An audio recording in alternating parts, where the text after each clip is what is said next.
Well, welcome to the Pastor's Podcast. Good to have you along as we get going to the middle of the week. Hard to believe we're halfway through this thing, and I'm glad that you're along with me today and had a good night last night preaching for my good friend, Brother Dwayne Walker in Lexington, Kentucky, and got to see another friend there from across the city.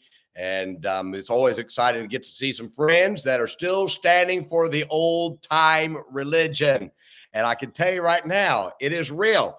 And certainly always exciting to see those kind of things going on around the country. And I'll tell you right now, the old time religion's well alive. Brother Walker had a great day on Sunday. Well over 400, I think he said, in church. And that was exciting to hear.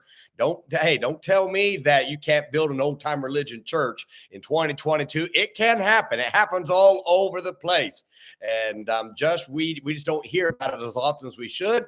And I'm excited about what God is doing there. I want to read to you this morning as we talk about three words, but if not.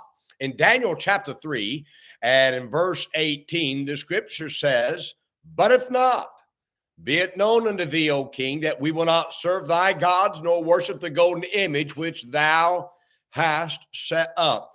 Nebuchadnezzar had set up his golden image and commanded that everyone in attendance bow down to it when the music was played. Now, I seriously doubt this was Christian music being played. However, there are three Hebrew children that had previously determined that they would not bow down to this command, and they would only bow to one person, and that was God.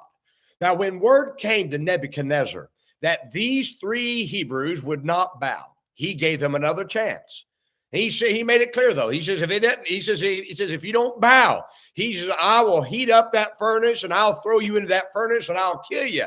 But these Hebrews told Nebuchadnezzar, they said that they would not bow and that God was able to deliver them from this furnace. However, the greatest words that these men spoke were three words, but if not. This was not a statement of doubt. Instead, it was a statement that they were going to do right even if God chose not to intervene. You see, what great faith these men had, what great character, what courage that these men had. They were saying that if God chose not to save them, they were still going to do right. They knew that God could save them, but they also accepted the fact that God doesn't always intervene. You see, these Hebrews said that they would do right, even if God chose not to turn things out the way that they wanted them to turn out. Now, my friend, God has never promised that you would never have difficulties once you got saved. He did promise, though, that he would never leave you in those difficulties. And that right there is a great promise. You see, if God chooses not to change your difficult times, do you have the courage and character to serve God despite God not changing your situation? You see, there's a lot of people that go through different things.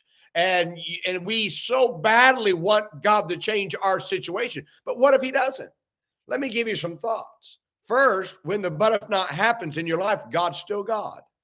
God does not stop being God because your situation does not change. God's deity and God's providence is still there because God is God in the good times and he's still God in the bad times. God is God when life is going your way and he is still God when life turns against you. When the but if not happens in your life, God is still God. Understand that this morning, that God has not lost who he is as God. Second, when the but if not happens in your life, God has not lost his power. Get this. God still has the power to stop what you're going through. But for some reason, he's chosen not to. God's not lost his power because your situation did not stop. God's power is not based on whether he changes your situation to your liking. He's still the omnipotent God, and he still has the right to use his power according to what he knows is right. Third, when the but if not happens in your life, God has the right not to change your situation. Listen to me. This is where we struggle.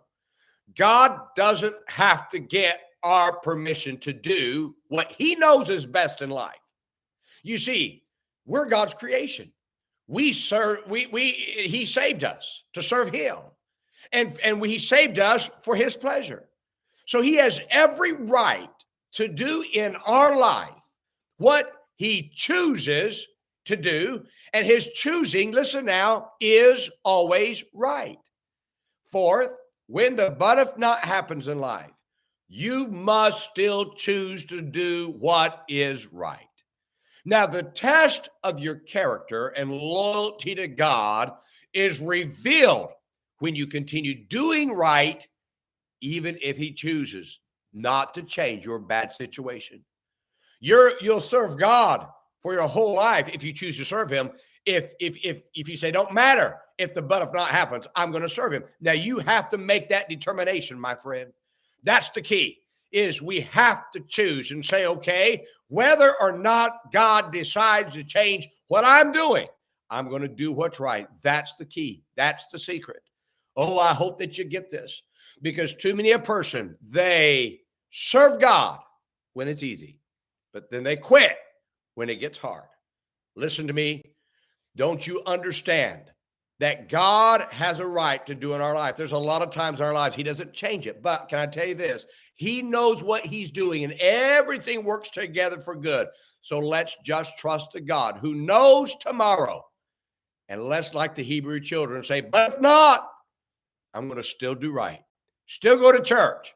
Still go soul winning. Still read my Bible. Still pray.